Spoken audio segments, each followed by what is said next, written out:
Hello everyone!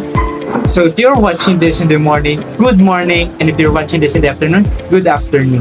So in this morning or fine afternoon, we will discuss about the use of literary devices and techniques to craft poetic form. So what is literary devices?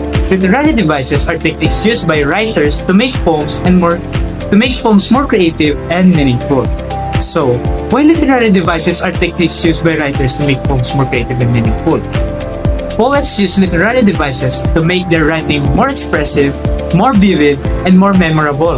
These techniques not only help convey ideas and experiences, but also emotions in ways that ordinary language often cannot. So, let's go with the first example of literary devices. Now, under the literary devices is a figure of speech under the comparison.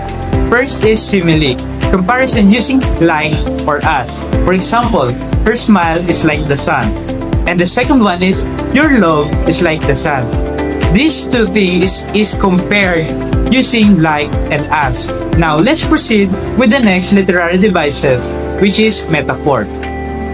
What is metaphor? Metaphor is a figures of speech that directly compare unrelated things by stating one is the other, or simply it is a direct comparison. As you can see in the example, life is a journey. Unlike simile, metaphors not use like or as. Instead, it creates a vivid imagery to enhance understanding, evoke emotions, or add creativity to language. Next is personification. Now, what is personification? Personification is a literary device and figure of speech that assigns human qualities, emotions, or actions to imitate objects, animals, or abstract concepts to create vivid, engaging imagery. For example, the wind cried loudly. The personification applies to the example by the wind cried loudly. Here an example titled Whispers of the Night. The night is a blanket of endless trees.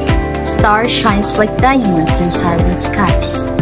The wind whispers secrets through quiet trees. Golden moonlight paints the dark night. My heart is a fragile glass in shadows. Hope glows like fire inside my soul.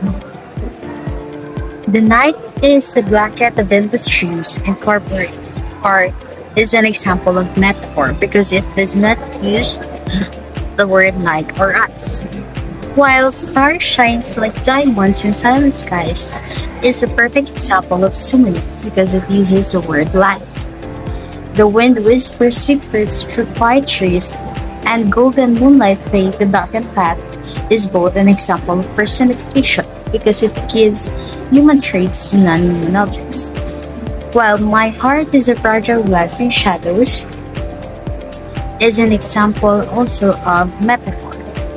Lastly, hope glows like fire inside my soul is an example of simile because it uses the word like. Overall, simile is a figure of comparison that uses the word like or as, while metaphor does not use it. And lastly, personification gives human traits to non-human objects.